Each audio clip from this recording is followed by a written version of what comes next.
Инвеститорите од меѓународниот пазар покажале голем интерес за еврообврзницата, а тоа е доказ дека постои доверба во економските политики на владата, вели министерот за финансии Кирил Миновски во интервју за порталот Телеграф МК. Иако опозицијската СДСМ написмено предупредуваше дека целиот процес е нелегален, аргументите и фактите се на наша страна, вели првиот финансиер во земјава. Тој додава дека буџетот е во добра кондиција. Големиот интерес за еврообврзницата на меѓународниот пазар на капитал е потврда за довербата на економските политики на владата. Социјалдемократскиот сојуз се обиде на недостоинствен начин да ја разниша таа доверба. Реално, нема пример во светот опозицијата да направи еден таков преседан. Опозицијата тврди дека издавањето на еврообврзницата е незаконско, дека се крши законот за влада и дека треба да се добие согласност од дополнителниот заменик министер за финансии Вели Миновски, а според министерот, повикувањето на законот за влада од страна на дополнителниот заменик министер кој се даде оставка е неосновано.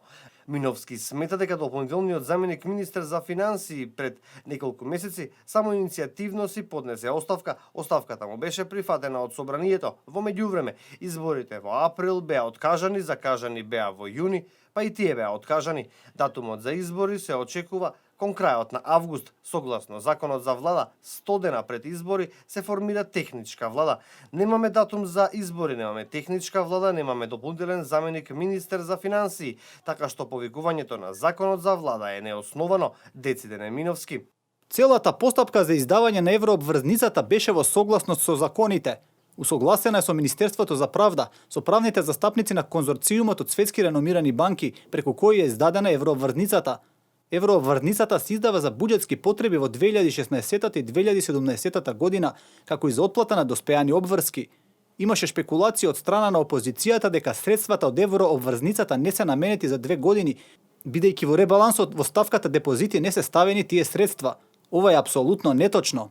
Со издавањето на еврообврзницата се обезбедува стабилност во финансирањето на буџетските потреби, што ќе влијае кон одржување на макроекономска стабилност, додава Миновски во интервјуто за Телеграф МК.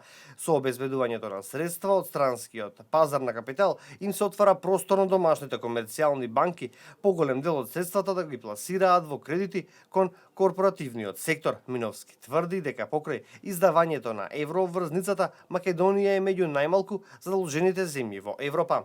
Македонија останува меѓу 10 најмалку задолжени земји во Европа и кога ќе се вкалкулира еврообврзницата, јавниот долг со издадената еврообврзница ќе биде под 50%, што е под мастришкиот критериум од 60% од БДП.